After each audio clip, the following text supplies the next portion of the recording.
Estamos de volta com o nosso estúdio aberto e hoje eu tenho o prazer de trazer aqui uma grande amiga, deputada federal, Bruna Furlan, que nos dá a honra de visitar aqui, de conhecer os nossos estúdios e bater esse papo com a gente. Seja muito bem-vinda, Bruna. Querido Eudes, eu estou muito feliz de estar aqui ao seu lado, a honra é minha. Eu sempre quis estar aqui no estúdio aberto, participando ao seu lado, porque é uma pessoa que eu tenho profundo respeito e admiração. Muito obrigada pelo convite. Estou me sentindo em casa. É isso, esse é o espírito do estúdio aberto, tem que se sentir em casa. E nós vamos bater um papo de diversas coisas aqui, mas eu quero começar com a coisa mais importante. O que é a coisa mais importante? É o nascimento da tua bebê. Como é que foi no meio de um ano, né, tão tenso, né? E a gente vai evitar falar, não vamos ficar falando de coronavírus, nada disso nesse programa hoje não. Hoje nós vamos bater outros tipos de papos aqui. Mas como é que foi, no meio dessa tensão toda, receber um presente tão maravilhoso quanto esse? Você sabe que eu sempre fui uma pessoa de muito sentimento. Eu sinto muito as coisas, eu tenho muita sensibilidade. Eu gosto até de pessoas que eu não conheço. Às vezes a expressão de alguém me comove, porque parece que a gente olha e enxerga as dores das pessoas só de olhar para elas. Então eu sempre fui uma pessoa que senti muito amor por pessoas até que eu não conhecia, mas eu não imaginava que fosse possível amar tanto alguém como é o amor de uma mãe para um filho. É um negócio louco. A minha bebê, acho que eu tive muitos momentos felizes e importantes na minha vida, mas foi o momento mais importante, mais feliz.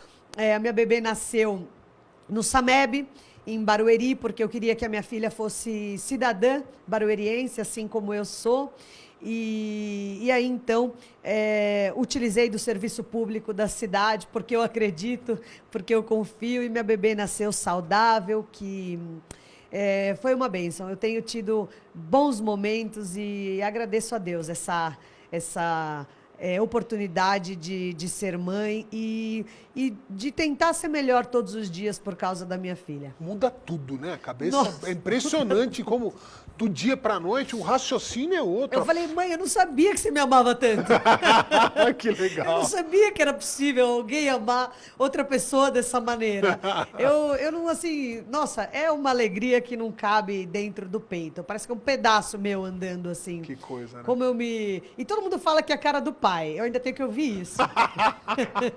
Tenho que ouvir esse desaforo. Você que carregou na barriga ali a mas cara sabe do que pai. parece mesmo. É mesmo. Mas acho que tem o meu... eu acho que por fora parece com ele e por dentro parece comigo. Porque eu acho que deve ser assim, né? Porque não é possível parecer tudo. Não pode puxar tudo pra ele. Ser tudo. Então, eu espero que ela seja uma pessoa feliz e que se indigne com as injustiças, que Deus dê um coração bondoso para ela. É o que eu desejo para minha filha. E o vovô e a vovó, como é que receberam? Eu imagino o Furlanzão. E você sabe que eu moro com os meus pais, né? Meus pais falam assim, eu nunca vi, os filhos não saem de casa. Além dos meus não saírem, eles trazem um agregado. Porque tá o meu irmão, que já casou há 3 anos, o Felipe, com a mulher em casa. O meu outro irmão, que é a mulher dele, a namorada, mora até o aniversário dela, parabéns, Carol, mora em Belo Horizonte, em Uberlândia, e aí ela fica em casa e o meu marido foi para casa também. Eu moro nos fundos de casa, um puxadinho, o povo sempre faz um puxadinho, eu também fiz o meu, e moro nos fundos, então é uma bebê compartilhada. Então minha mãe todo dia passa lá, aí à tarde, todo dia a bebê vai, então fica um vai e volta, fica lá uma bebê alegre no meio de um monte de gato, porque a gente tem 3 gatos, um monte de gente, então ela é uma bebê já social. Já fica. Eu tenho filho pequeno também, tá com um pouco mais 1 ano e pouco, mas minha mãe tá morando comigo, então eu sei exatamente o que é. Sabe? Vó e de vez em quando ela dando ali. Trabalho, eu falo, mãe, tô te levando a bebê, que eu preciso descansar um pouco. E ela pega, fica toda feliz. Que legal, que legal. Mas vamos falar agora, então, um pouco desse processo eleitoral e até entrar um pouquinho em Barueri, né? Teu pai teve uma vitória importante na cidade de Barueri. Eu não sei se tem outro caso no Brasil de 6 mandatos. Não sei se vocês já pesquisaram isso, mas impressionante. Vai gostar de ser prefeito assim. Vai gostar. Esse é apaixonado é o 6º por Barueri. mandato. Hoje, inclusive, foi a diplomação. Nós estávamos lá num momento e a nossa avaliação é que foi uma homenagem. Quando tem uma votação tão expressiva, a nossa leitura é uma homenagem, que a população da cidade fez uma homenagem para ele. Tanto que foram 6 mandatos e um mandato mandato foram 6 anos, na época, lá atrás e tal. Então, são muitos anos exercendo essa função. Como ele fala, não é continuidade, é um novo mandato. São novas ele frisou muito isso. No dia da eleição, ele deu uma entrevista pra gente por telefone e ele frisou isso. Você me liga, eu já subi correndo a escada, já levei lá para ele. Falei, não é continuidade, ele firmou isso. É um novo mandato. E as expectativas são muito boas, a Câmara mudou muito. De vez em quando, em alguns lugares ou em algumas esferas de poder, a política troca de pele. Né? Na Câmara, a política foi uma grande renovação. Eu fiquei feliz pela vitória dos vereadores que foram eleitos, mas senti muito daqueles que não renovaram o seu mandato, que são pessoas importantes para a cidade, que dedicaram parte da sua vida à causa pública, à causa do município. Então, a gente, tanto que uma parte minha festejou e a outra ficou muito sentida, porque pessoas que mereciam uma vitória, mas são 21 cadeiras e a vida é assim, a gente ganha, a gente perde, tem que estar preparado para isso. É isso. Falando da região agora, e até do PSDB um pouco, né? O PSDB, que todo mundo falou depois da eleição de 2018, o PSDB morreu, o PSDB enfraqueceu, o Alckmin foi muito mal na eleição, e é o início do fim. E aí a gente pega na nossa região aqui, o PSDB passou a régua. Saiu. Estamos mais vivos do que nunca. Ou ganhou, ou ajudou a ganhar. Impressionante o que o PSDB fez aqui na região. A que se deve isso, Bruno? Nós ampliamos a hegemonia, né? Eu sou vice-presidente nacional do partido, trabalho muito alinhada com o nosso presidente Bruno Araújo, com o governador João Dória. E era uma expectativa mesmo que o PSDB ampliasse a sua hegemonia. Nós aqui na região temos o prefeito de Barueri, o prefeito de Carapicuíba, o prefeito de Santana de Parnaíba, o prefeito de Jandira. E essa situação se repetiu em várias regiões do nosso estado. O PSDB hoje é o partido que mais governa pessoas. Pessoas, exatamente. E nós temos um projeto e estamos avançando. Dentro das nossas expectativas, estamos indo bem. O Alckmin é uma pessoa muito séria, muito correta, foi um grande governador, deixou o Estado da maneira que está, o Estado de São Paulo próspero, tem capacidade de investimento, e foi uma pena ele não ter ganhado a eleição. Talvez hoje a nossa realidade fosse outra. Nós precisamos, nesse momento de dificuldade, de gestores com responsabilidade, com capacidade de gestão, e responsabilidade não é, infelizmente, o que a gente está. Eu vou confessar para você aqui, você vai fazer cara feia. Deixa a câmera até nela que ela vai fazer cara feia. Eu ia votar no Alckmin no primeiro turno. E eu, com medo do PT, mudei meu voto. Votei no Bolsonaro no primeiro turno. Olha a cara dela agora. Pode mostrar que ela tá brava comigo. Não, é assim, e votei nele no segundo turno por medo. E eu acho que teve muita gente que fez isso. Teve. Esvaziou o voto do Alckmin, porque em algum momento falaram assim, não, nós temos que matar isso no primeiro turno, porque se levar para o segundo turno, tinha o risco do Haddad levar. E isso, para mim, era impensável, né? Eu no primeiro turno votei no Alckmin e no segundo turno eu anulei o voto pela primeira vez. E o que a gente está vendo hoje, então, é o seu voto em ação. É verdade, é verdade. Para o bem ou para o mal, e eu acho que é importante a gente se posicionar, né? Vou falar que não. Tem gente que vai falar que, não, eu não votei. Não, eu votei mesmo. Não foi um voto de esperança, foi um voto de negação. De negação. Foi um plebiscito anti-PT, o que aconteceu na última eleição. Aí... tem acertos, tem erros nesse governo e tal, e aí a gente tem tanta coisa para falar, mas não vou entrar nesse mérito não, até porque que eu quero explorar um pouco mais a tua atividade parlamentar. A gente falou do nascimento da tua filha, e você não tirou licença maternidade, você continuou na pegada trabalhando, porque você já tinha adaptado, por conta do ano diferente, de pandemia, você já estava trabalhando em casa. Conta um pouquinho, por que você não quis pegar a licença, né, o seu direito de licença maternidade, e como é que está sendo esse primeiro semestre de maternidade sem deixar as suas funções de deputada? Eu sou uma pessoa muito agitada, né? Tive muita dificuldade em ficar em casa tanto tempo, numa quarentena absoluta, porque eu estava grávida, gestante, e os riscos, então eu entrei no grupo de risco, e fiquei muito tempo em casa, assim, nunca, sabe, era arrumando gaveta, fazendo faxina, lendo, fazendo, sabe assim, quando você precisa gastar energia. E aí eu não vi a hora de trabalhar, de voltar a trabalhar. Se eu tivesse que ir para Brasília, com certeza eu teria tirado, porque eu quero aproveitar meu bebê. Lógico. Mas trabalhando de casa, inclusive eu tô até aqui com o meu celular aqui, porque tá tendo votação. O que a gente faz? A gente estuda a pauta antes, faz a reunião com os partidos, pelo aplicativo, com o nosso partido, ouve o que os outros partidos estão dizendo também e define a posição do partido naquelas votações. E aí vota pela internet. Então, por isso, eu não tirei licença maternidade, porque eu estava com muita vontade de trabalhar, inclusive tô com gás, uma vontade de produzir. Acho que não só eu, muita gente ficou aí privado. Represou, né? Represou essa...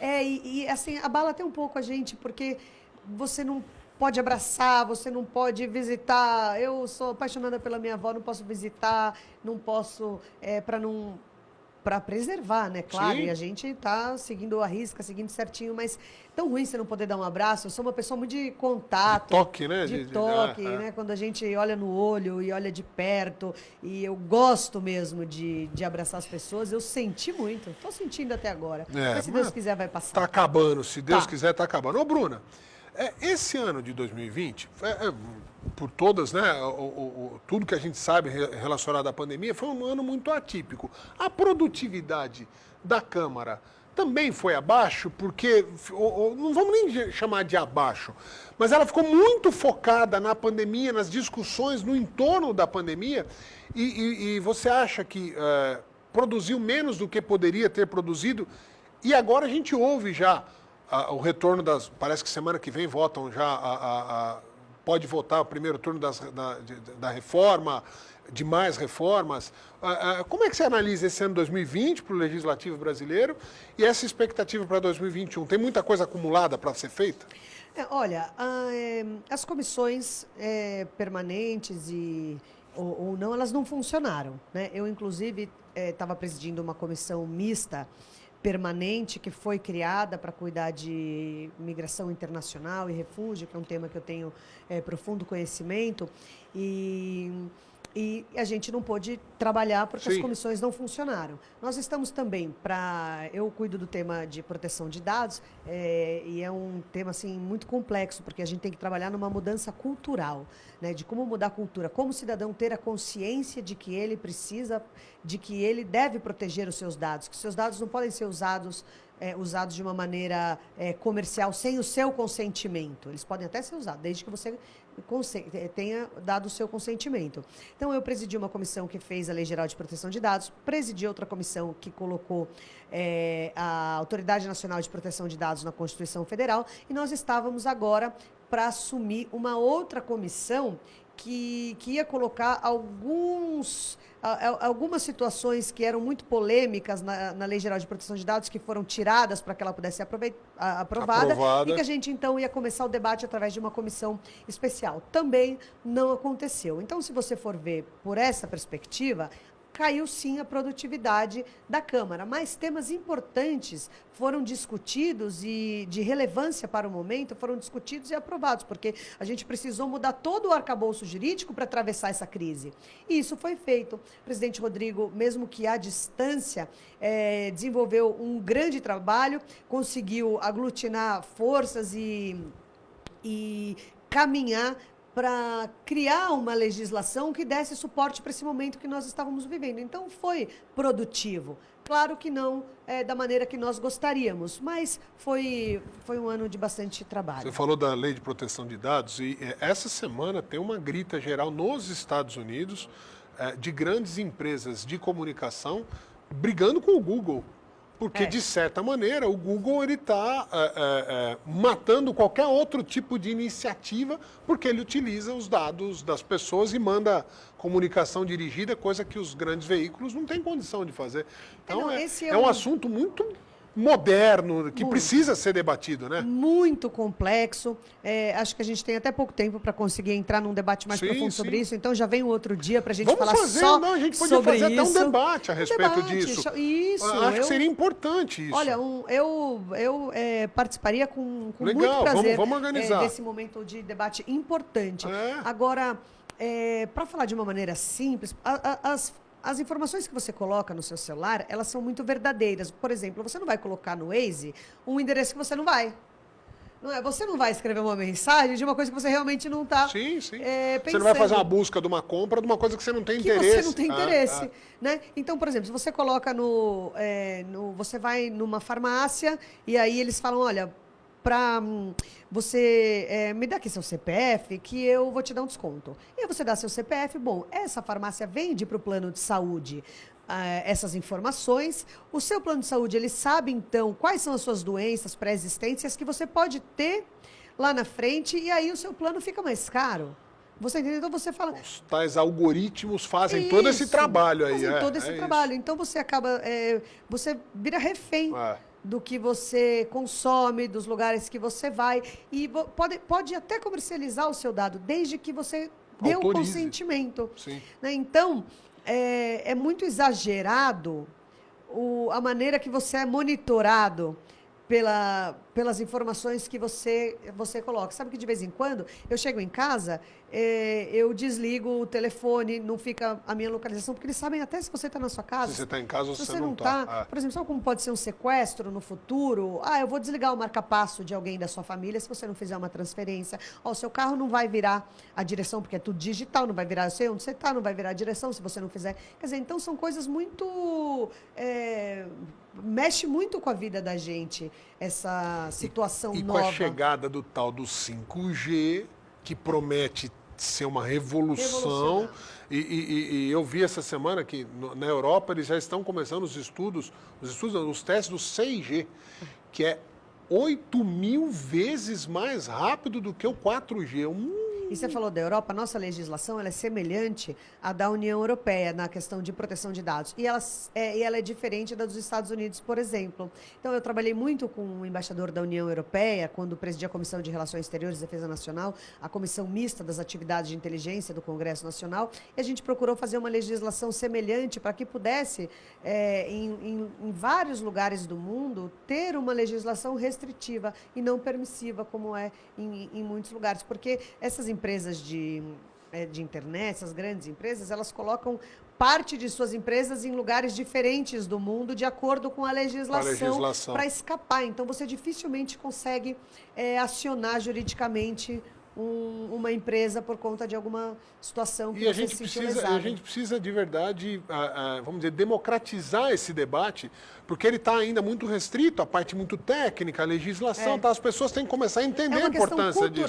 Porque, por exemplo, você coloca no seu celular, assim, para você baixar um aplicativo, eles condicionam você aceitar a política de privacidade. Mas não baixa, você pode ter aquele aplicativo sem aceitar a política de privacidade. Eles querem atuar no Brasil, eles precisam seguir a legislação vigente. Só que, então, você vê, o Facebook...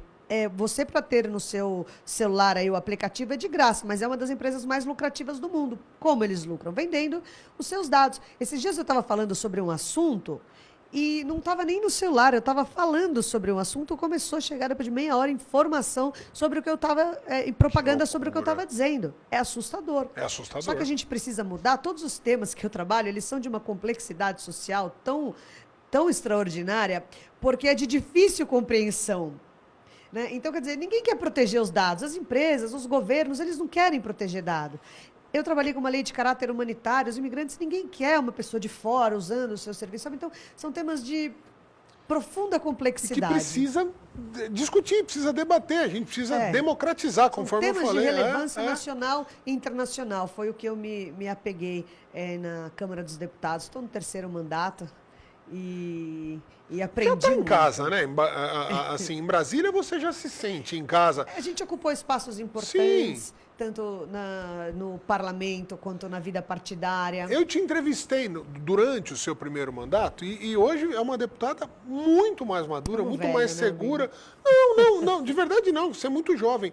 Mas eu falo, o tipo de percepção que você tem do seu mandato é tão diferente, porque no primeiro mandato é natural, fica muito atrelado àquela coisa do regionalismo. E isso continua, evidentemente, você traz emendas, a gente vai falar disso na sequência aqui. Então é natural que no primeiro mandato fica muito ou quase que exclusivamente pensando nisso. Não, o que eu posso ajudar a minha região? E hoje você não é mais uma deputada da região oeste. Você está aqui, mas você fala em temas internacionais. A gente saiu de Brasília, quer dizer, teve vezes que eu cheguei aí para Cuba buscar médicos para levar para o Haiti. Sabe, você fala... Eu estou em Cuba pedindo mais médicos para levar para um outro país. E aí eu sempre fui uma pessoa de projeto. Né? As pessoas perguntam, até mudando um pouco de assunto, as pessoas perguntam, Bruna, como você atua em Barueri, já que o seu pai é o prefeito, já que você é deputada, qual é a relação? Os nossos mandatos se comunicam institucionalmente. Eu sempre trabalhei para implementar projeto. Eu não sou uma pessoa que fala assim, okay, vai indicar isso, vai indicar aquilo. Não. Eu não falo, vai vender isso, vai vender... Nunca fiz negócio com política. Eu gosto de fazer política. Eu não sou uma pessoa que fala assim, não sei quem quer vender, não sei o que, vai lá falar com o prefeito. Não, não é comigo, eu não cuido da agenda dele, ele não cuida da minha. O que eu faço é implementar projeto. Por exemplo, eu fui para Harvard e aprendi... estudar uma política educacional específica para a primeira e primeiríssima infância, um projeto tão extraordinário que também é muito complexo, vale mais tempo para esse debate. Que se você muda o começo da história, os estímulos que você dá para aquela criança, você muda a história toda. Então aí eu lutei, trabalhei duro para implementar esse projeto na cidade. Inclusive pedi para os prefeitos mandarem para Harvard pessoas que fosse também aprender, então, para se Itapevi e outros lugares, mandaram também essas pessoas para estudar essa política diferenciada. Bom, eu fiquei muito próxima dos nossos... do Exército, da Marinha e tem que falar na ordem certa de criação, Marinha, Exército e Aeronáutica, porque senão eles ficam bravos. Eu fiquei muito próxima deles e conheci um projeto que chama Profesp, Forças no Esporte, que você, no contraturno escolar, as crianças ficam nas dependências do Exército, do quartel e tal, não sei o que tem na cidade, e fazendo aula de reforço, de esporte, sobretudo exercendo a disciplina que eles são reconhecidos, né? Por isso. E como Barueri tem grande área militar, sim, eu pensei que fosse possível, porque também na minha monografia, da minha pós-graduação de gestão pública, de gestão de cidades, que eu fiz na FAAP, minha monografia foi isso, no contraturno escolar, aproveitar os espaços da cidade. Então, a gente implementou esse outro projeto. Aí o cursinho preparatório para o vestibular, que eu aprendi lá em Jandira, que eu trouxe para Barueri também, o resultado é fantástico. Muitos alunos de Barueri, desse cursinho, eles se destacaram em universidades públicas, porque tiveram também, não só por isso, mas sim, tiveram também essa... a ferramenta para melhorar ali o desempenho deles. Isso. Tiveram acesso, né, a essa. Então, eu também tenho a intenção de de tentar começar por Barueri uma mudança cultural no sentido de proteger dados, mas ninguém quer proteger dados. Nem o cidadão, nem o governo, ninguém quer proteger dados. Não é governo de Barueri, nenhum governo. Governos, em geral, não gostam de proteger dados, porque precisam desses dados, dessas informações e tal, mas precisa ter uma política de privacidade, precisa, pelo menos, treinar as pessoas e oferecer para o cidadão esse conhecimento para que ele, sabe, enfim, tenho essa intenção também. Então, eu trabalho na questão de implementar bons projetos na cidade. A gente fala em casa, não é, porque, sabe, a nossa conversa, eu sou uma pessoa muito... Eu gosto de andar em linha reta. Na política, eu não trato nada que não possa ser falado, ouvido, não seja... É tudo muito claro. E assim é a minha relação com o prefeito da minha cidade. Nós temos uma relação institucional. Nosso mandato se comunica institucionalmente. Importante. Diferente da relação de pai e filho, sim, nós tratamos a política com muito respeito. A gente falou das emendas e queria que você falasse rapidamente, é evidente que nós vamos falar desses primeiros 2 anos deste mandato, o que você conseguiu trazer de investimentos, de emendas para a nossa região?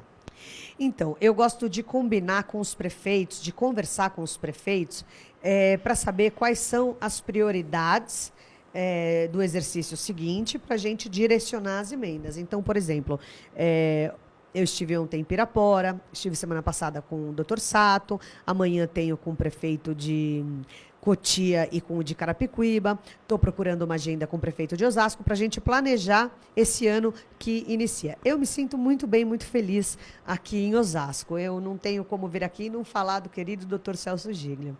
Ele me ensinou muito. Eu tenho muita gratidão por ele, por tudo que ele representa pela cidade e para mim também. Então, a gente planejava junto as nossas emendas, né? Como é que nós vamos fazer? Vamos ajudar a Juco? Vamos, porque desenvolve um grande trabalho. A CD, fui diretora voluntária da CD, vamos trabalhar para trazer recurso para a CD. Aqui em Osasco, a gente ampliou a maternidade, a UTI da maternidade Amadora Aguiar, teve recurso para infraestrutura. Acho que foi, ultimamente, aí a gente está na ordem de 3 milhões de reais de investimento aqui em Osasco, através das minhas emendas parlamentares. Então, eu agora estou esperando a agenda com o prefeito para a gente planejar o ano seguinte, o ano que se inicia, para fazer casado. Muito importante, muito importante. O fervo desta última semana e essa semana aqui, tirando o coronavírus, que esse assunto a gente não vai abordar nesse nosso papo de hoje, mas a eleição para a presidência da Câmara, o Rodrigo Maia, houve uma articulação para tentar passar lá um entendimento no STF, não passou, ele não pode ser candidato, mas ele se articula para colocar alguém da confiança dele e tal, e outras linhas, outras candidaturas surgem. Como é que você está enxergando esse momento e como o PSDB se posiciona para essa eleição? Conhecendo o presidente Rodrigo como eu conheço, se ele tivesse a oportunidade de disputar um novo mandato, ele não disputaria. Essa é a minha avaliação. Tá. Conhecendo o Rodrigo como eu conheço, ele tem uma posição de estadista. Ele não faria isso, não deixaria essa mancha na sua biografia. Se fosse possível, ainda que o Supremo dissesse, olha, é possível, ele não disputaria. Estou falando da minha opinião. Eu vou seguir a orientação dele. Acredito no trabalho dele, na seriedade. Ele é uma pessoa séria, e a política precisa de gente séria. Então, o meu partido, o voto é secreto, o partido pode ter uma direção e os deputados têm aí a liberdade de votar em quem quiser. Mas eu vou seguir a orientação do meu partido, como eu sempre faço, e voto no candidato do presidente Rodrigo Maia, que pode ser ou o Baleia Rossi, ou o Aguinaldo Ribeiro, Esses que nomes são não pessoas são moderadas. publicamente ainda, né? Eu tô aqui falando. Não, eu tô falando porque ontem eu vi muitos comentaristas, analistas políticos falando assim, o Rodrigo Maia tinha que apresentar, porque os demais estão se mexendo, né? Assim, ninguém ganha eleição com 2 meses de antecedência, Sim. né? Então, acho que deve ter alguma estratégia nessa postura Você falou do 2 presidente. nomes, já ficou importante. Já vai ser manchete no Diário da Região. Eu penso que, pelo que a gente ouve, esses nomes estão ganhando corpo, estão se viabilizando. Sim. Não sei quem será, mas eu vou seguir a orientação do presidente Rodrigo. Tenho muito claro isso. Muito Já bem. disse isso para ele, inclusive há muito tempo. Falei, olha, presidente, eu vou seguir a sua orientação, porque você é uma pessoa séria, porque eu acredito no seu trabalho, na direção, no rumo que você deu para a Câmara, na independência do parlamento, na oportunidade de debate de grandes temas, de não se apequenar com as circunstâncias que por vezes aparecem, por ter sido sempre uma pessoa firme, eu tenho certeza que você vai indicar uma pessoa para te suceder à sua altura. Nós estaremos com ele. E o Rodrigo Maia, ele pode ter seus acertos, seus erros, as críticas e os elogios, mas ele comanda, vamos dizer, ele é muito bem quisto na Câmara, porque normalmente os caminhos que ele decide tomar, ele já conversou, ele é muito articulado, acho que essa é ele não faz nada para perder. Ele ouve, conversa, ele sente Isso. o clima ali da Câmara para poder tomar as Isso. decisões. Ele não decide nada sozinho, ele é uma pessoa que respeita a independência dos parlamentares, o mandato de cada parlamentar, atende às expectativas, porque assim, na Câmara você tem que escolher um tema e seguir naquela direção, porque são muitos temas, são muitas circunstâncias. Você vê aquele que que você tem mais interesse, você pega essa linha e segue. E ele sempre deu muita oportunidade para os parlamentares exercerem a sua vocação. cuidarem dos temas que lhes são caros, né? Então, ele respeita muito a individualidade do parlamentar. Eu fico aqui falando bem dele, eu acho que ele é uma pessoa muito articulada, é uma grande liderança. O presidente Rodrigo Maia podia me dar uma entrevista antes de deixar o cargo, para eu ter uma honra dessa entrevistar o presidente da Câmara, seria importante. Eu vou mandar para ele a entrevista, tá? Legal. Vou mandar e aí, porque aí você ele olha... assiste, isso, ele assiste, quem ele sabe topa. a gente Legal. consegue. Bruna, as e você reformas, merece, claro. Obrigado. As reformas, né? São duas reformas que têm uma expectativa administrativa e a tributária. Sai do papel? Vai? Você acha que vai? Precisa. Precisa. Inclusive, sim. só de soprar que pode entrar para votação, a Bolsa responde bem, os investimentos querem vir. O Brasil tem tudo para dar certo se respeitar essa agenda das reformas, que é aguardado. Não adianta querer virar as costas para o mercado. A gente nem sabe direito o que é o mercado, né? Parece uma nuvem que fica aqui, mas é o raio do tal do mercado que faz a economia girar. São essas reformas que vão criar condições para o crescimento, para a retomada do crescimento do país. Não é a reforma em si, Sim. mas ela vai criar condições, como o resultado, como o reflexo dessas reformas pode se transformar numa realidade melhor do que a que nós vivemos hoje. Precisa de vontade política. Se as reformas sairão, se forem prioridade, porque na política o que é prioridade acontece. Sim. Na agenda do presidente Rodrigo está. Agora a gente precisa ver se está na agenda do executivo, que promete mandar, nunca manda, fatia as reformas, confunde todo mundo. Pelo presidente Rodrigo e por mim e por vários parlamentares, a gente não teria recesso agora em janeiro. Eu estou, assim, com uma grande vontade de trabalhar e discutir esses grandes temas dentro do partido, dentro do parlamento e com a sociedade. Então, se tiver vontade política, como a gente percebe que tem de esferas importantes de poder, ela vai acontecer. Se depender de mim... acho que até vai haver um interesse até político do Rodrigo Maia votar isso, né, e acelerar essas votações para que isso fique como parte do seu legado, né? Enquanto esteve presidente, passou a reforma da Previdência, que foi fundamental, e pelo menos mais uma dessas reformas aí seria importante para a biografia mesmo, né? Para o legado que ele deixa. Claro, Né? diante de todas as dificuldades que a gente enfrenta, ele conseguiu impor uma agenda... Difícil, ele conseguiu impor uma agenda... E nós vamos continuar trabalhando. A expectativa é que, pelo menos em primeiro turno, que seja feito agora um debate amplo, passado o calendário eleitoral, porque as eleições elas contaminam, né, o debate. Atrasou, né? A eleição não aconteceu no prazo natural, então deu uma embolada maior ainda num ano que já foi complexo. Sim, né? sim. Mas estamos trabalhando para que essas reformas sejam, que pelo menos se inicie aí o processo de votação e aprofunde a discussão. Esse é o último programa que eu faço ao vivo esse ano, Estúdio Aberto, é o último do ano.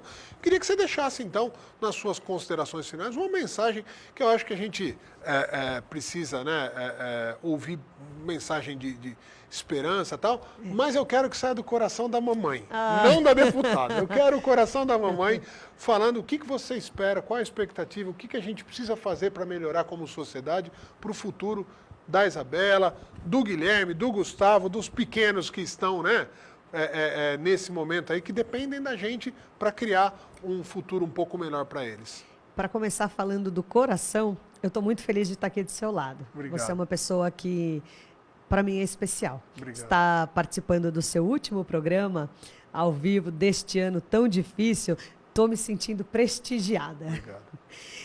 E é uma mensagem de esperança. Nós precisamos avançar. Foram muitas perdas. O Brasil chorou a morte dos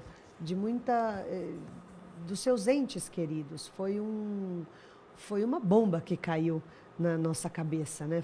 Mudou a realidade. Quando nós poderíamos imaginar que esse ano seria tão difícil como ele foi. E a mensagem que a gente traz, que nós devemos carregar no nosso coração, é uma mensagem de esperança, uma mensagem de dias melhores, eu procuro sempre ver o lado bom das coisas ruins que acontecem. Nós ficamos mais em casa, mais com as nossas famílias, aquele senso de proteção dos nossos idosos ficou muito aflorado, a gente deu mais valor à vida. Meu pai teve Covid e era o meu maior medo durante o processo eleitoral, que ele contraísse esse vírus e passasse por toda a dificuldade que ele passou. Então, quando a gente vê a perda tão de perto, quando a gente perde a pessoa que a gente mais ama, quando tem a possibilidade, faz a gente refletir tanto, faz a gente fazer aquela vontade de mudar tudo, de fazer sempre melhor, de dar mais valor, de estar mais perto, de abraçar mais, de tocar, de ouvir, eu acho que todo mundo mudou muito nesse período e eu sinto que essa mudança seja para melhor. Eu não saio... graças a Deus, meu pai se livrou e passou por essa sem maiores complicações. Foram muitas as complicações, mas poderia ter sido pior. Sim. Eu sinto por aquelas pessoas que perderam os seus familiares e que não vão poder ter um fim de ano feliz por conta de tudo que aconteceu. Eu sinto por essas pessoas.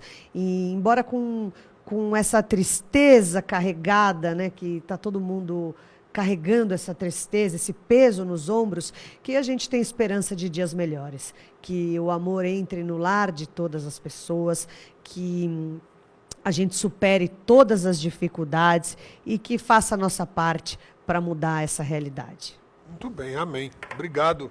Bruna Furlan, deputada federal, minha amiga, uma pessoa que eu respeito, admiro a sua trajetória, a sua coragem, a sua independência, né? Apesar de ser de dentro de um seio familiar tão forte na política, ela se tornou uma política, uma pessoa independente, uma liderança independente e que é um grande exemplo para a gente aqui. Obrigado, Bruna, mais uma vez.